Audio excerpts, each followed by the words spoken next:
When life gets unpredictable, preparation matters. In medicine, it's all about staying alert, ready for whatever comes through the door. On the road, it's no different. That's why Volvo designs vehicles to help anticipate risk, reduce harm, and protect lives. The Volvo XC90's advanced safety systems inspire confident decisions wherever the road takes you. The Volvo XC90, for life. Proud sponsor of the Pit Podcast. Learn more at volvocars.ca/safety. For 2 months, starting December 14th, we're going to remove the GST, HST from groceries. 100% of groceries, all groceries. We're going to remove the GST from restaurant meals, takeouts, fast food. Removing the GST from beer and wine.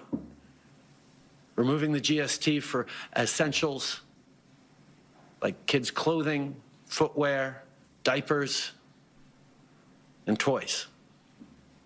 All tax-free. Removing the GST and HST. For 2 months, Canadians are going to get a real break on everything they do. As heard live on CJD, the Prime Minister announcing the temporary GST cut. As Kevin in Verdun writes, who says there's no Santa Claus? Kevin probably has a point right there. Now let's go to Tom Mulcair, political commentator extraordinaire right here on CJD 800. Tom, how you doing? I'm very well, Elias. Great to be on with you. Listen, I hope you didn't buy a PlayStation 5 Pro last week because you paid $50 more. It's $960. You would have saved $50 because video game consoles are exempt from the GST. What do you say, Tom? I have 4 grandchildren from 3 to 16, and guess what? A closet full of their gifts because Catherine and I like getting these things early. So, yeah, that did go through my mind. But let's start with the easy part, the good part. The average person right now is looking at this as a gift from their government. And, you know, they're going to say, okay, Trudeau wants to send me a $250 check and take some of the taxes off the things that I buy, even if it's for 2 months, fine. I'll give you just talk to us about what Kevin sent you in from Verdun. Let me give you a couple of things that I've had. I was just spoken with a business person who called me and said, oh, interesting, you know, for us it's a bit of a push. It's going to be very complicated tax time because, of course, you know, you get some of your money back for GST that you've paid, and then you have to charge it. And then all of a sudden they're going to change the rules for 8 weeks, which means reprogramming everything in your barcodes and in your store, and then reprogramming it back. So I don't think that the people who wrote this stuff have ever been in business or have ever tried to do any of it. Then there are going to be tons of details that have to be looked at. So Mr. Trudeau was just saying, well, we're going to take the tax off wine. You are? Well, how's that going to work at the SAQ? It won't, because you don't pay tax at the counter. It's integrated. And are you going to tell the Quebec government to take some of its taxes off? How's that supposed to really work? When you look at the list of things that are included, and good on you for reminding people that the CTV website has all of that stuff, you're noticing that it's concentrated on things that are of great interest to younger families. Mm-hmm. So this is what you do in politics. This is purely not only political and partisan, it is 100% electoral politics, because this is the result of deep work. They're looking at their focus groups. They're looking at, for example, what we call the surveys and the focus groups. They've got information on the places that they're becoming soft with their voters, because a lot of young families, the 18 to 35, 40-year-olds, they can't buy houses right now. Mm-hmm. So Trudeau's trying to talk to them, saying, I understand you're having a hard time. Here's a check. Here's a break for a couple of months. So this is all in a lead up to a campaign, Elias. Oh, well, that's the thing, right? If you're telling us as well, you're going to send a $250 check to working Canadians. Tom, let me tell you on my text line, the people who are writing me notes right now, seniors who are livid. They are livid. They're not included on this. Yeah.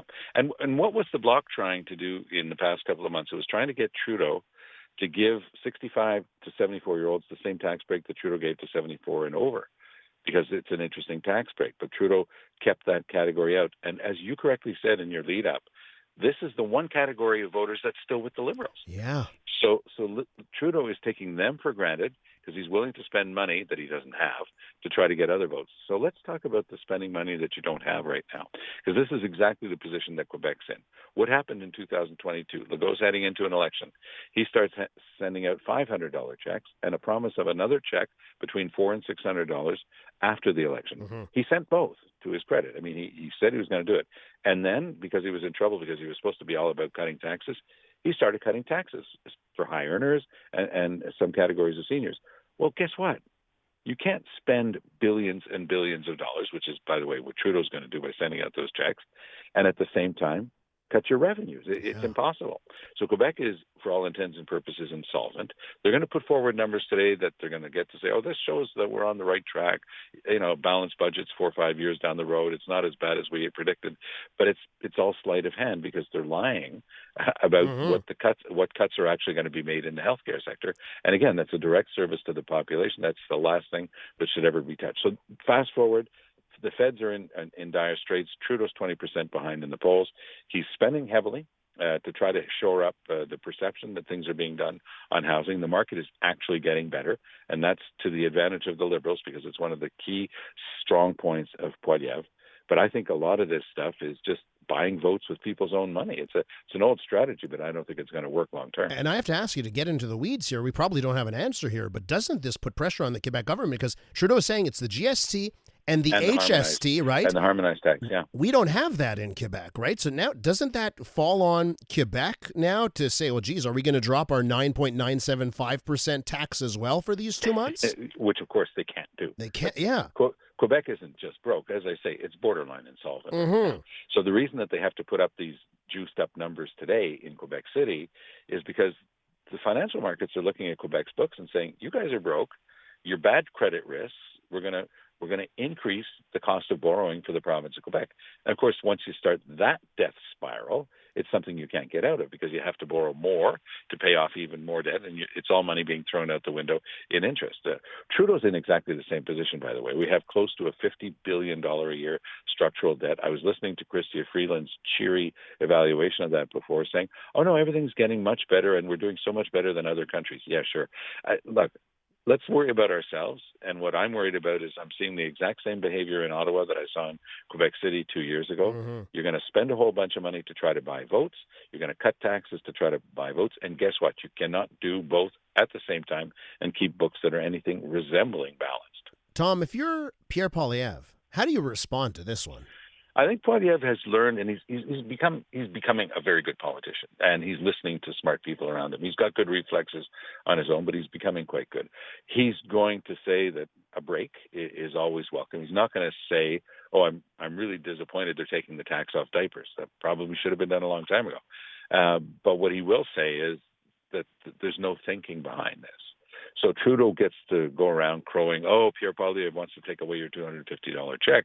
It's a pure partisan political and electoral game. But I think that Poilievre is not going to be out front and center. He's not going to put his mug in the target on this one. Why would he? He's going to send out a couple of spokespersons. They'll use some good lines. And Trudeau will try to use this and try to take it to, if it is him, and I still have my doubts, take it to the next election. Let me read you a text message here. It's fantastic that a lot of us will be receiving $250, but I'm still not voting for the guy. How does this play out for the? I saw the polling from Abacus today. It's not good news for the Liberals. There's still a 22-point gap there. How do you think this plays out, Tom, with the average Canadian? They'll take the check and put it in the bank, and good on them, because we're so heavily taxed to begin with, because we're in a mess because of the way the Liberals have handled the economy. But I mean, this is beyond cynical. This is just snide. Let's hold a press conference, tell people we're giving them back some of their own money that we don't actually have, and tell them that for 8 weeks they won't be paying taxes on diapers. It's cynical. Tom, we'll leave it there. Thanks so much for hopping on with us. A little bonus, Tom Mulcair. We all love hearing that. And we'll talk again, hopefully, sooner than later. Take good care.